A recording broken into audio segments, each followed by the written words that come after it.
This is Sherry Young. She's the owner of Old Glory Antiques. She's owned it for 7 years, and she's going to take us on a little tour and tell us about some of the things that you can find in this 9,000 square foot store. So take it away, Sherry. Hi. Well, this is at the entrance of the shop, and we have here an old piece of furniture that has been adapted with a sink in it, so you could put it in your bar or your bathroom, and you could have an antique that also is a modern piece of furniture for use with, once you have hooked it up with plumbing. We have our primitive room, and for those of you that collect antiques at all, you know that primitive is exactly that. It's very old and very well used, but people love primitive, and we have a room set aside just for that.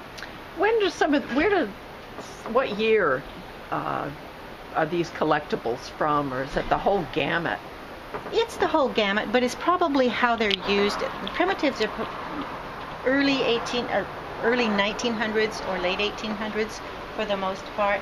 Most of them aren't painted; they're just rustic. How they were found, how they were used originally, and that's what people love. They love the patina on it that's left the way it was. We try to put a good portion of our toys here. We have old rusty bicycles and trikes, and we have the pedal cars, any number of toys that a lot of people collect toys, and we try to have a good supply of them available for people. What are the prices on these toys? I think my most expensive one is over $600, and some of them just for a couple of bucks.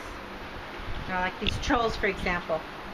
Believe it or not, a lot of people collect trolls.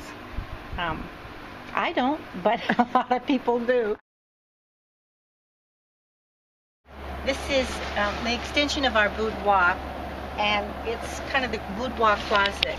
But we have in here clothing that ranges all the way from the late 1800s, early 1900s, all the way up into modern times.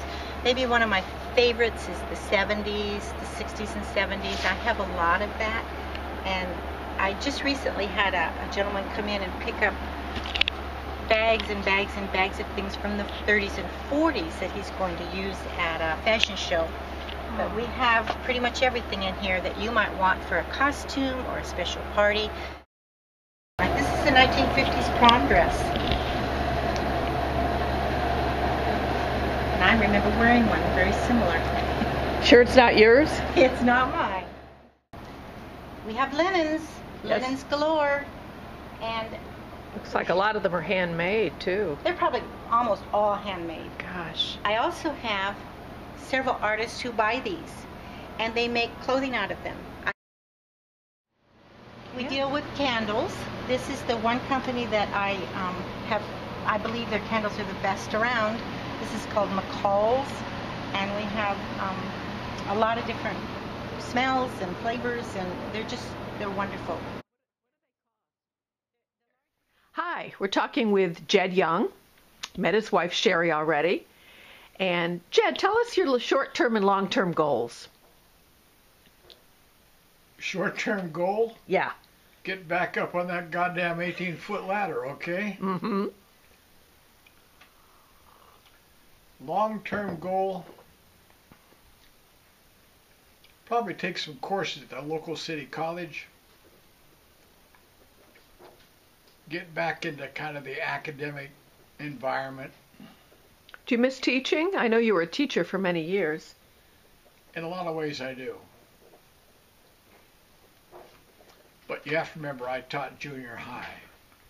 You got to be halfway crazy to do that.